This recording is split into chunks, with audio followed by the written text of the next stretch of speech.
is Beverly Ann Carter. I am project leader of the Language and Competitiveness project. When we're talking competitiveness, traditionally we think only of economics. We only look at the economic angle. There's research out there which says there are other things you can do to push competitiveness in a society. One of the things is a focus on how languages and intercultural competence help companies to export. And this is what we're hoping. This is the kind of impact we want to generate and to promote, a sensitivity to how, by using languages, companies can be more export ready and engage in different markets from the traditional ones. The name of the project is Language and Competitiveness, and the whole idea is that there are various ways in which a company can boost its competitiveness overall and boost its competitiveness ranking. And there's a lot of research showing that you can do that through languages. If you have a strategy for using languages and intercultural communication, those have been shown to boost economic competitiveness. And really, this is what the project is about. The project is about helping local manufacturers, helping local businesses understand that by using the tools of language, by using intercultural communication, you can export, you can engage with the world, not only the English-speaking world. The idea is the multilingual world, and that's what our project is about. So whether you're trading with China, whether you're trading with Panama, this is what we want you to understand, that there are tools that we can give you, strategies to help you increase your export. And it's exciting, it's dynamic, it's something that's very practical, very linked to how we see languages as benefiting the society at large.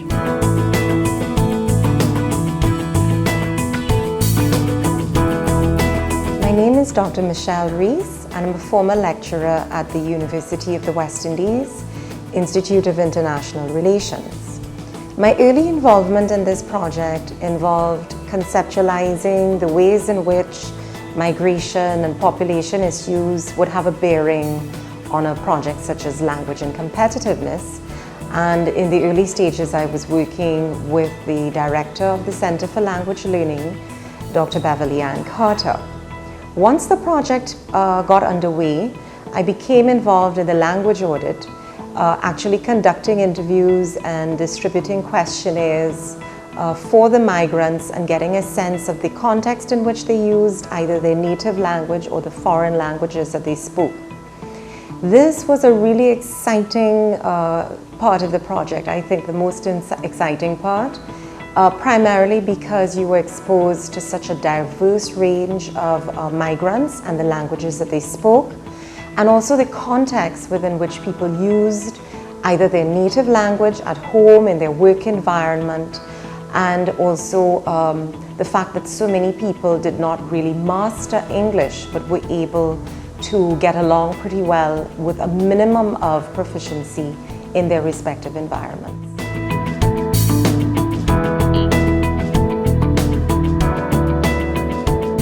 I'm Dr. Godfrey St Bernard. I'm a demographer, statistician by training, and I worked on the language audit component of the Language and Competitiveness project.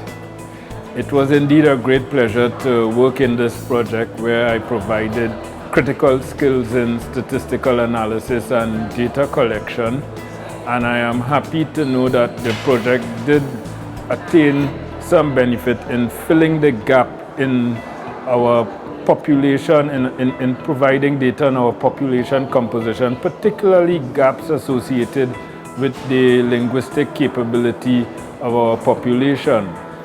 I was particularly excited by my engagement in Tobago, where there are a number of different foreign language speakers, and interacting with them and hearing of their insights and learning of their characteristics augured well in terms of how we may forge ahead as we advance this project and the aims of this project, particularly as in Trinidad and Tobago, population dynamics, and in particular population aging and eventual decline in the size of the population where perhaps we will have more and more people coming from countries speaking languages other than English, it is incumbent on us to ensure that our citizenry, particularly the next generation, the younger ones, become more conversant in international languages other than English, especially if they have to engage in commerce, engage in training abroad, engage in industrial activity and whatever other foreign affairs matters that may advance, growth and development in keeping with sustainable development initiatives in a country such as Trinidad and Tobago.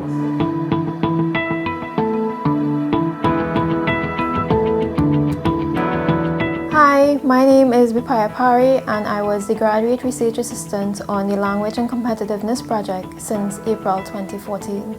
My role involved questionnaire design, data collection, data analysis, and reporting. My background in statistics was an asset to the project. I was involved in all the sub-projects, but my greatest input was with the language audit.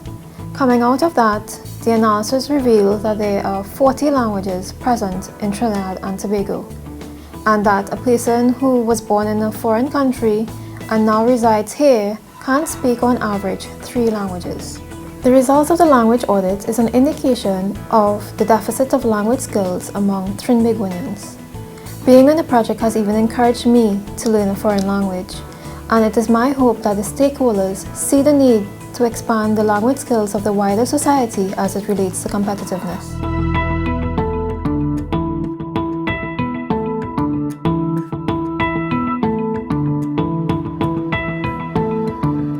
Hello everyone, I'm Dr. Landa Buell and I'm a specialist in second language acquisition research, specializing in Spanish. And I'm here to tell you a little bit about our sub-project. My sub-project or our sub-project was dealing with Spanish bilingual families who live in Trinidad and whose parental members, one of them at least, speaks Spanish as a native language, and therefore they have children who are bilingual or potentially bilingual of English and Spanish.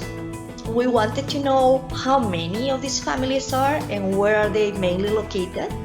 And we also wanted to know what is the real situation of the children, whether their Spanish is being lost because of the formal education, monolingual in English, formal education they are exposed to in the schools, or if their families are making an effort to keep the Spanish running in the family, and they read in Spanish and they are able to write in Spanish. So we did 2 questionnaires, a big one through internet, and then we chose a few families and we did interviews to these selected families and their children. What we found was that most of the parents are very they do know that for their children being bilingual is very important and is an advantage, so they are trying their best. But their best is not enough because the children are losing their skills in Spanish, especially when it comes to some grammatical features and vocabulary that is not directly related to the home. And we believe that the key to this situation, the solution will be to have at least Saturday morning classes in Spanish for bilingual children, so that they can continue improving their Spanish at the same time that they learn English in the school. And these children are Trinidadian children, so they are really a resource of this country, and we believe the government will be doing a great investment by doing this. Thank you.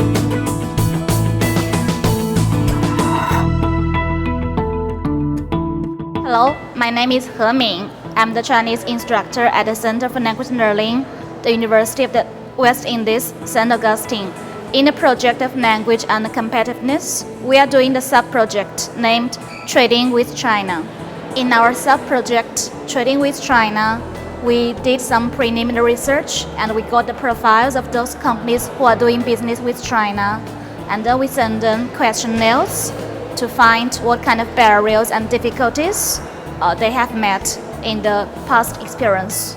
After that, we developed guidelines to doing business with China, and we organized some workshops in TTMA to update and revise our guidelines. Now, we also created 6 podcasts entitled Quick Tips to Chinese Business Etiquette. It's a first of its kind project about China in Trinidad and Tobago. Based on outcome, we hope it provides a basic foundation for businessmen desirous entering the Chinese market.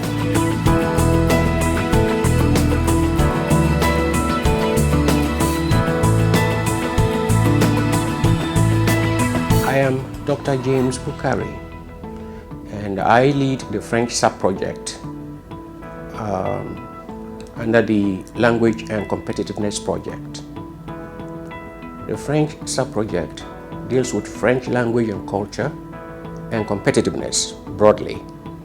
Most specifically, it's an investigation into the value of French language and culture in the workplace in Trinidad and Tobago. The French language sub-project deals with the value of French language and culture in the workplace in Trinidad and Tobago. We used survey instruments and personal interviews to gather the data for the study. And from the participants that I interviewed, I gathered that their skills are underutilized.